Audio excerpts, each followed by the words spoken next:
So today we're going to be doing 412, which is going to be applications of quadratic functions.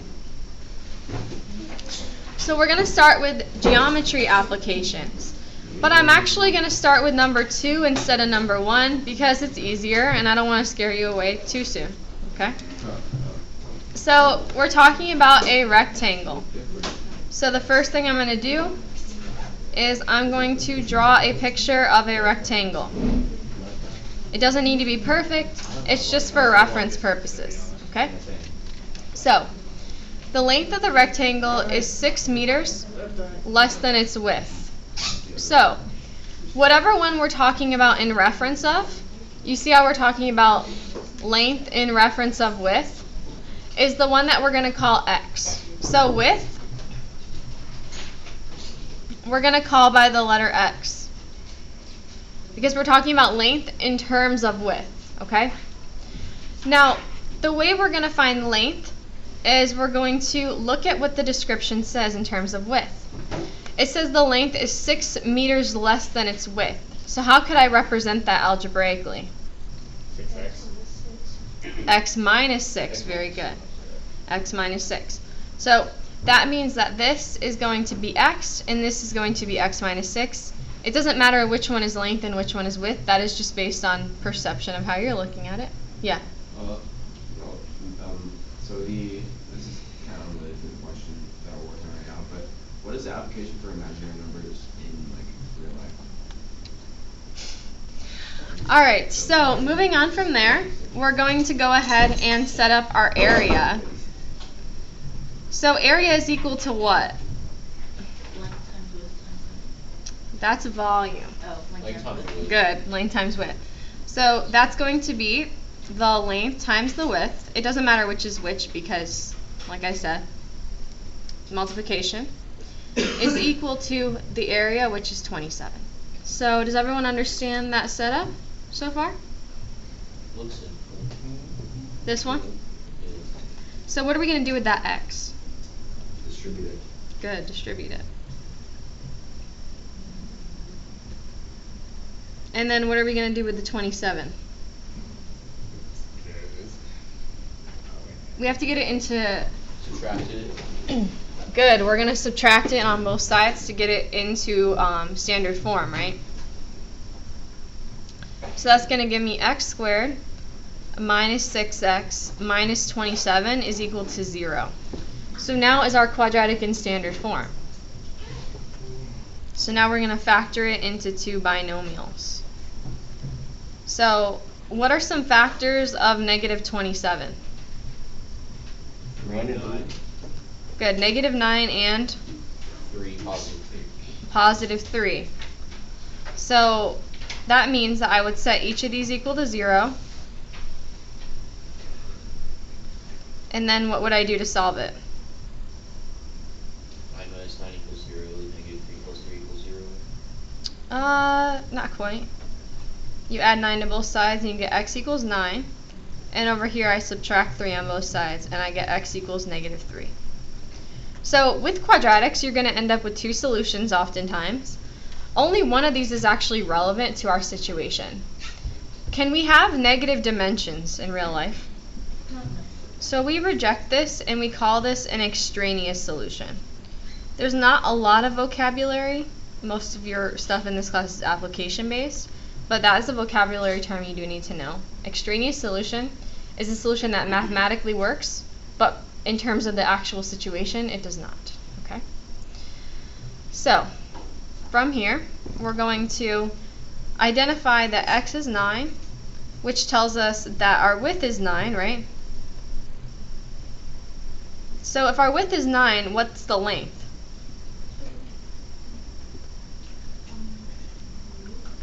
Nine minus 6, which is 3. Very good. So that's going to be, the dimensions are going to be 9 meters by 3 meters, not 6. 3 meters. Alright, so what do you think about that first problem? Easy. Easy? Does it make sense? Yeah. Alright, you want to try one with triangles now? reluctantly, but we'll do it. So number 1, it says the base of a triangle is 7 less than twice its height. If the area of a triangle is 102, find the length of the base. Anybody know what the formula is for area of a triangle? Base times height. Divided by? Good. So area of a triangle is 1/2 base times height. Do you remember that from geometry? Maybe? Yes. Vaguely. So you can see it as base times height divided by 2 or 1/2 times base times height. Same thing. So let's look at what the question says. The base of the triangle is 7 less than twice its height. So they're talking about the base in terms of what? In terms of the height. So the one they talk about it in terms of is going to be your x. So height is going to be x. So does everyone understand why I chose height to be x? So we're talking about the other one in terms of the height. Okay? So our base is some manipulation of that. 7 less than twice the height. So how would you represent twice the height? 2x. Good. And then 7 less than that is minus? Minus 7. Good. So that's what we know so far. We know the height is x and the base is 2x minus 7. So that amount, that area is 102. So that's going to be 1/2 times the height times the base, or base times height, is equal to 102. Everyone understand that? Okay. Now, you can go ahead and distribute right off the bat, but I see if I'm going to distribute 1/2 x, I'm going to end up with 7 times 1/2, and that's going to give me a decimal. So I try to avoid decimals when possible. So I know that if I multiply both sides of the equation by a certain number, I can get rid of that 1/2. Anyone know what it is? 2. If I multiply both sides of the equation by 2, doesn't that allow me to cancel out the 1/2? What you do to one side, you do to the other, and that makes your life a lot easier. So now I'm just going to distribute the x because the 1/2 went away, and that's going to give me 2x squared minus 7x is equal to, remember we have to multiply the other side by 2 because we multiplied that side by 2 to counteract it, which is 204. You with me so far? Okay. So now we have to get it into standard form. So what would I do with the 204? Subtract it. Yeah. That gives me 2x squared minus 7x minus 204.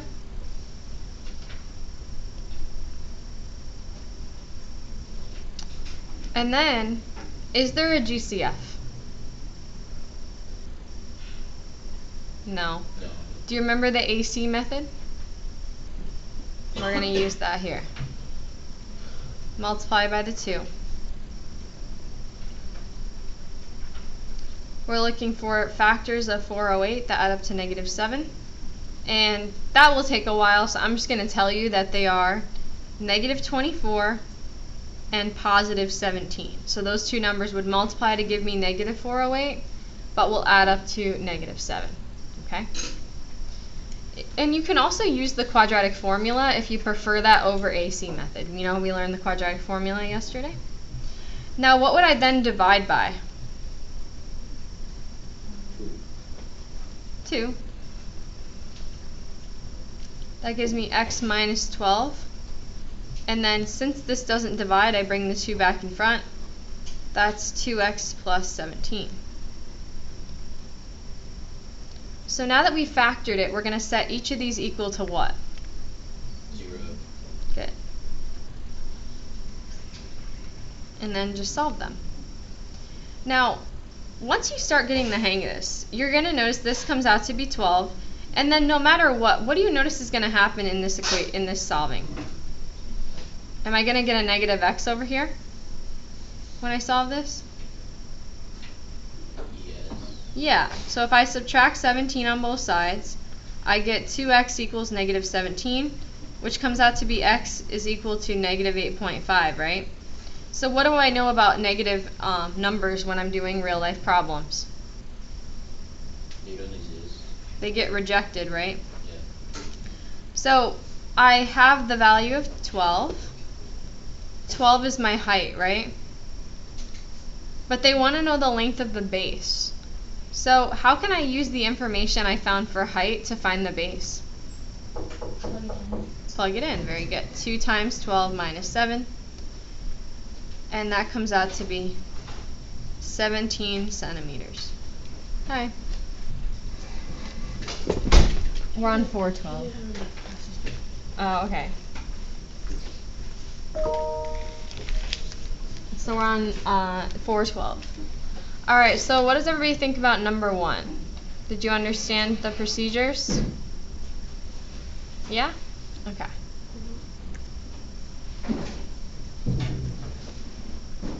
So let's go ahead and try number 3. And then we're going to do a few of these where we set them up, but we're not going to do all of the steps because it's a bit long. So before we do number 3, I just want to explain a little bit about the context. So this is a little bit hard to visualize. So let's say we have a room, okay? And that room has a little section of it that is like outside. Okay, so say this room has an area of 20 feet square. And then in that room, there's a little box of the room that's like cut out, that's like the ground, I don't know. And we'll say that area is 5 feet squared. What if I just wanted to find the part of the room that didn't include that box? What would that area be? The big one's 20, and the little one is 5. Somebody said it? 15, very good. So it would be 20 feet squared minus the 5 feet squared, which would mean that the area of the shaded region is 15 feet squared, right? So you subtract.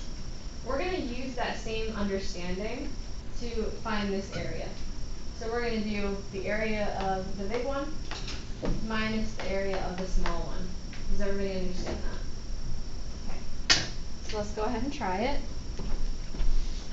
So the area of the big one is like the full square, is it? Like exactly. This area, those dimensions on the outside are telling me the dimensions to this entire box. okay, so we just want to find like the gray area. That's what we're trying Correct. to find. Correct. So to find that, we're going to do the area of the outside, which is going to be these two dimensions multiplied together. And then we're going to subtract away the dimensions of the inside, which is going to be x times x plus 3. And when I do that, it tells me that shaded area has an area of 59, okay? So does everybody understand the setup there? Yeah. So to do that, we're going to have to use FOIL here.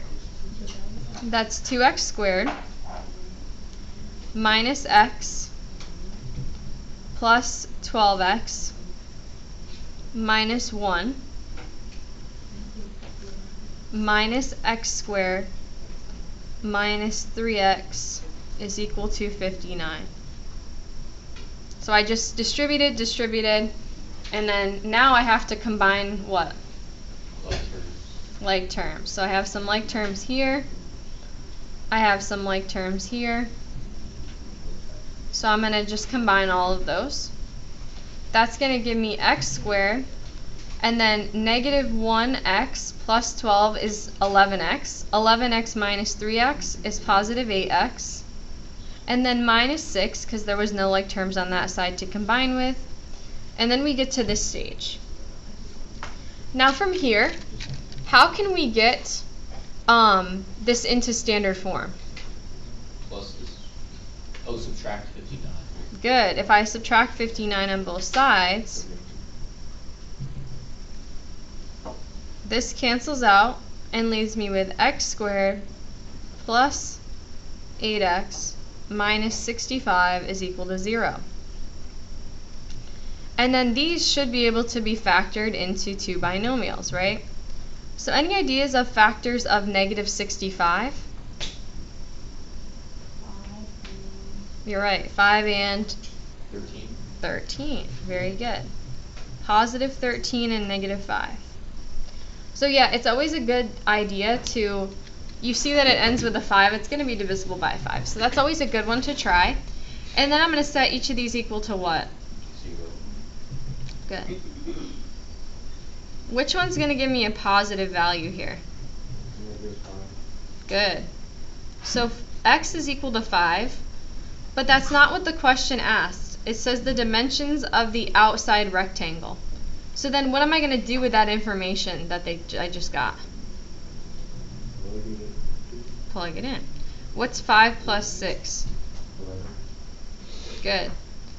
And 2 times 5 minus 1, what's that going to be? 9. So what are the dimensions? 9 inches by? 11 inches. Good, 9 by 11. So what do you think? Are you starting to understand the application process of how to set up your own quadratic? Yeah. Okay. Because these are like the kind of problems where you have to learn all that algebra and all the skills required. And then this is like where it comes into play, like how it explains like reality, kind of. So now we're going to do number 4. So we're talking about a hypotenuse of a triangle. Does anyone remember what kind of triangles have a hypotenuse? Right triangles. And right triangles only. So from that information of them just telling me hypotenuse, I can infer that they're talking about a right triangle, okay? So the right angle is always directly opening up to your hypotenuse. So they say the hypotenuse of the triangle is 1 foot more than twice the length of the shorter leg. So they're talking about the hypotenuse in terms of what other side? The shoulder blade. Good, the shorter leg. And does everyone remember that right triangles have 2 legs and then 1 hypotenuse? Good. So the shorter leg we're going to call by the variable x. And the hypotenuse is going to be 1 foot more than twice the length of the shorter leg. So what's twice x? 2x Good. And then it's going to be plus 1. plus 1. Very good. Now, that's the hypotenuse, okay? This was the shorter leg, SL. And then we need to find the LL, the longer leg. So what do they tell me about the longer leg that I can use? It's 7 feet longer. Good. So how could we express that? X plus 7. Good. X plus 7. So does everyone understand how we got these 3 expressions right here? So if we're talking about dimensions of a right triangle, we have a formula for that, and it's called the sides of a right triangle. To find a missing side of one? So the total. No, that's to find a missing angle. Or, I mean, it can be used for sides, but you have to know angles and sides. Pythagorean. Pythagorean. Anybody remember it? No. Good job. Do you remember which one of those has to be the hypotenuse? 2c squared. Good. So the c itself is the hypotenuse. The other 2 are the legs, and it doesn't matter which is which. So I'm going to plug in. So I have my small leg plus my long leg squared is equal to my hypotenuse squared. Everybody understand why I put those where I did? So x squared is just x, but the problem is for the other 2, they are binomials. So to square them, I have to write them out twice and use FOIL.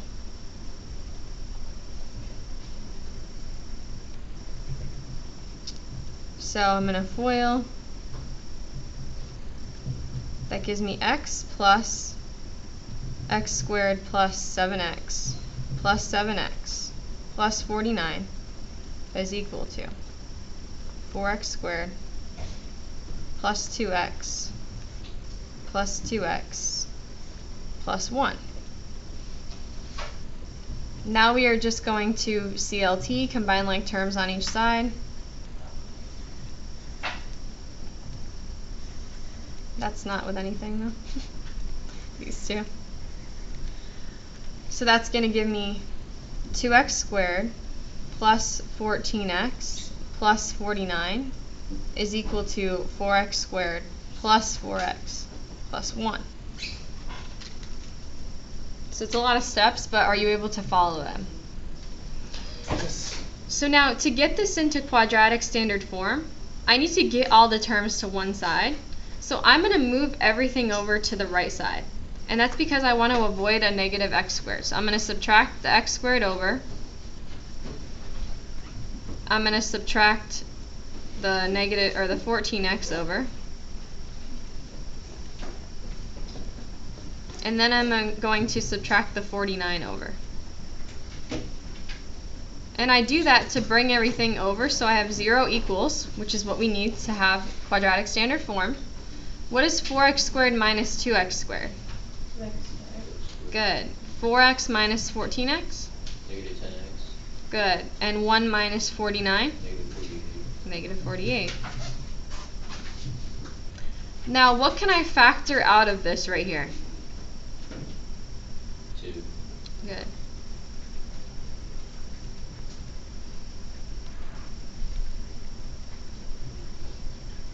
So I took out that GCF. And now, can't I factor this into two binomials? Factors of negative 24 that add up to negative 5? Any ideas? 8 and 3. Good. -3. Negative 8 and positive 3. Everyone understand why the 8 is the negative one? No. Because negative 8 plus 3 would give me that negative 5. Okay. Okay. So then I would set these equal to 0.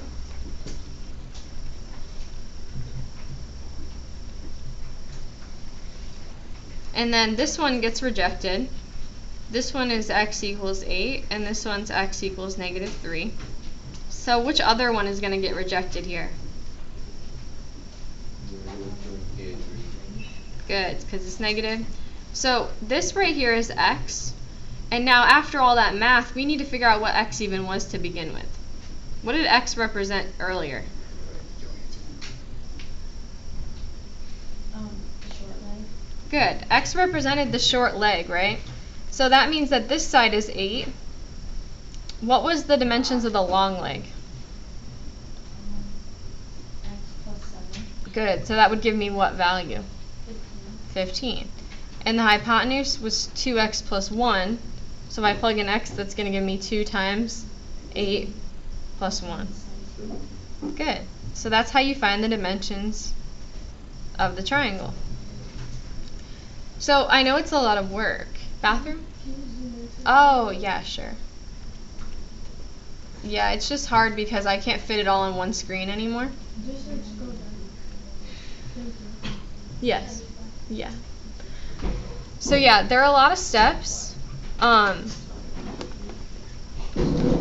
But keep in mind that you literally had a paragraph of information, like a riddle, and you literally just found the sides of a triangle.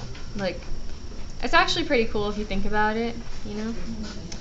Anyways, is everyone good with this understanding of this question? Okay. So now for the next 2 questions, I'm just going to show you how to set them up. I'm not going to finish solving them just for the sake of time. Okay. So state 3 positive consecutive integers such that the product of the smallest and the largest is 17 more than 3 times the middle. So sounds like a riddle. I'm going to show you how to break the problem down. Whenever you see the term consecutive integers, what are 3 consecutive integers? Any of 1, them? 2, 3. What? 1, 2, 3. 1, 2, 3, 4, 5, 6, 7, 8, 9. Consecutive integers just are integers that are in order, right? So if we think of 1, 2, 3, let's say I call the smallest integer. Let's just say I'm going to call it x. What would the next one have to be in terms of x? How do I get from 1 to 2? X plus 1. X plus 1. I have to add 1 to it. And then for the largest, how do I get from the middle to the largest? X plus 2. Yeah, right. So from the smallest to the largest, the difference is 2, right? So if I plugged in 1 in for x, wouldn't I get 1, 2, and 3 here? If I just have the smallest. So you understand that concept of using those variables to represent that information. Okay. So whenever they talk about consecutive integers, that's going to be your setup right here. Okay. So this is where the problem can differ by problem, the rest of it. The product of the smallest and largest. Product means what? What operation? Multiplication. Good, so the product of the smallest and the largest is, you see is, that means equals. 17 more than, so I know we're going to be adding 17, 3 times the middle. So I do 3 times the middle one.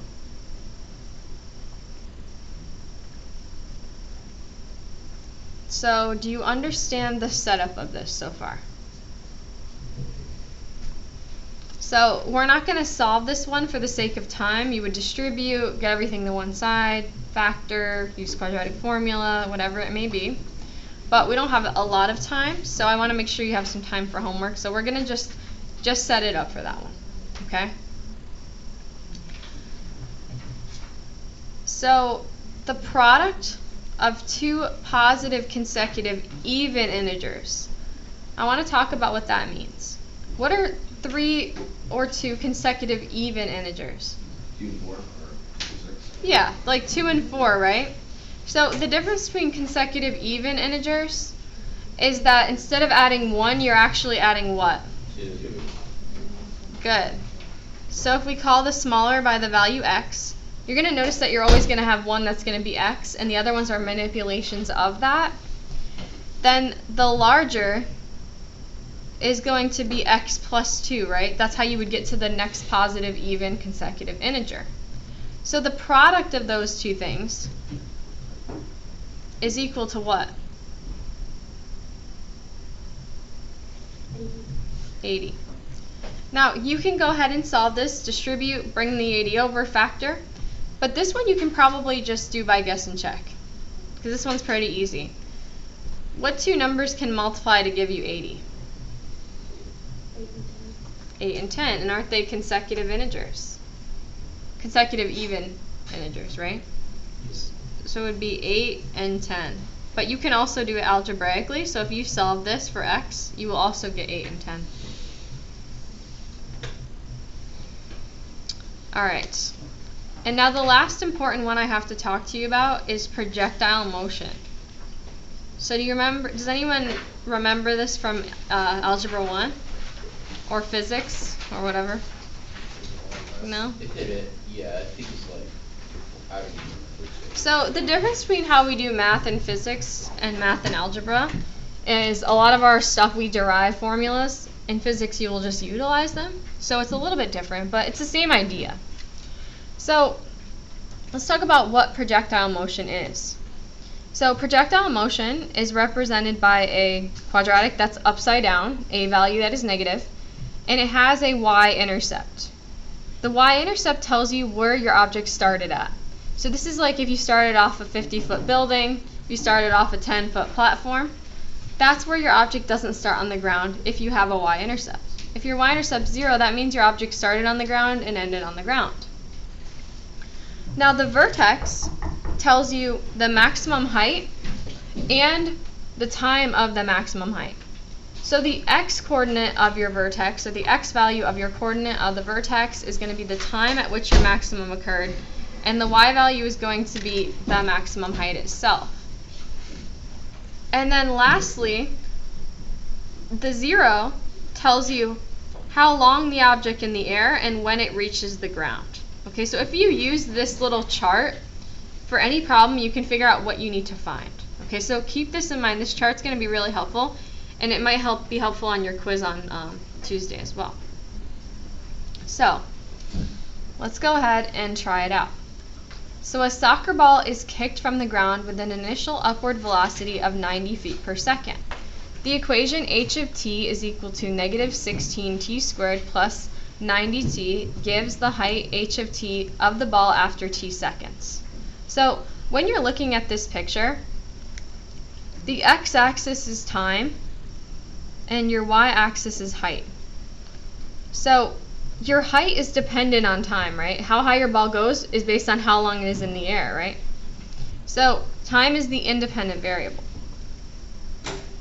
So whenever they ask you about maximum height of a quadratic, you have to think vertex. And when you think vertex, what vertical line goes directly through the vertex? The axis of what? Symmetry. Do you remember how those two relate to each other? The axis of symmetry and the vertex. Do you remember the formula we have for axis of symmetry? X equals negative b over 2a. Very good. So this will tell you, this formula always will tell you when your ball or whatever your projectile is reaches its maximum height. Okay, always, every single time for a quadratic. Notice that this one is missing a what value? Is it missing A, B, or C? C. And that means your object started on the ground and it will end on the ground. Okay? So we're going to plug into the formula x equals negative 90 over 2 times negative 16. And when you do that math, you are going to get approximately 2.8. So that means that your ball reaches its maximum height at about 2.8 seconds. Okay? So if I know what time the ball reaches its maximum height, I know that the height itself is dependent on time. So I can then take my formula and plug in the time that it took for it to reach maximum height. And when plugging that in, the math, once I solve it, will tell me what the maximum height of my projectile actually is. Now, this is a bit of work to do, so I'm just going to tell you that h of 2.8, when you do the math, comes out to be 127 feet.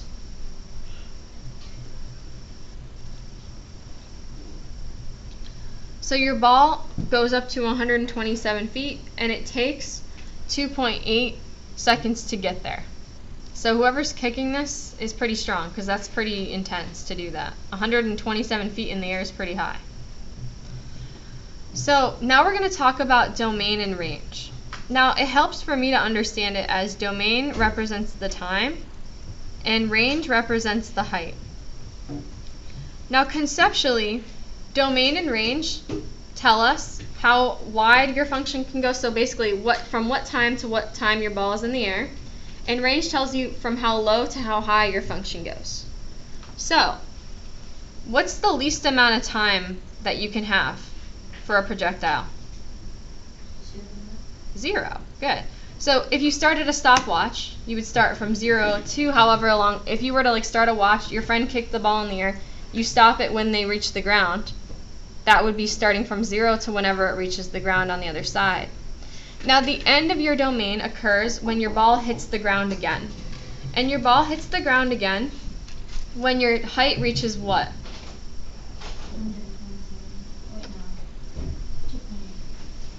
So if your ball is not in the air anymore, it has no height. So height is 0. Very good. So what we can do is we can take our equation and we can replace height with 0. Because we're trying to figure out what time would give me a height of 0. And to solve this, we can factor out a 2t.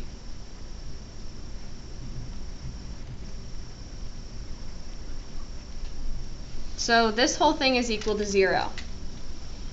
I can then set each of these equal to 0 and solve. This one comes out to be 0, and if you solve this one, you get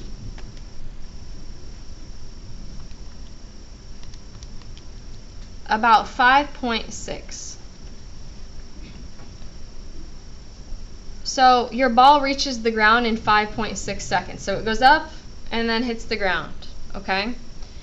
Now, what's the lowest height your ball can go? Can it go negative? So 0 is the ground, and then how high does it go?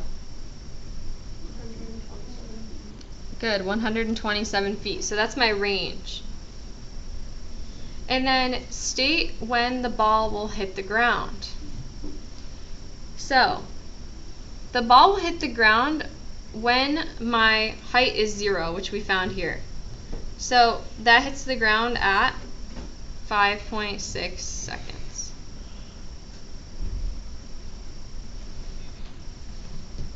So as long as you use that little key I put out for you, that little picture, to tell you what you need to find, you'll be able to find any value, okay?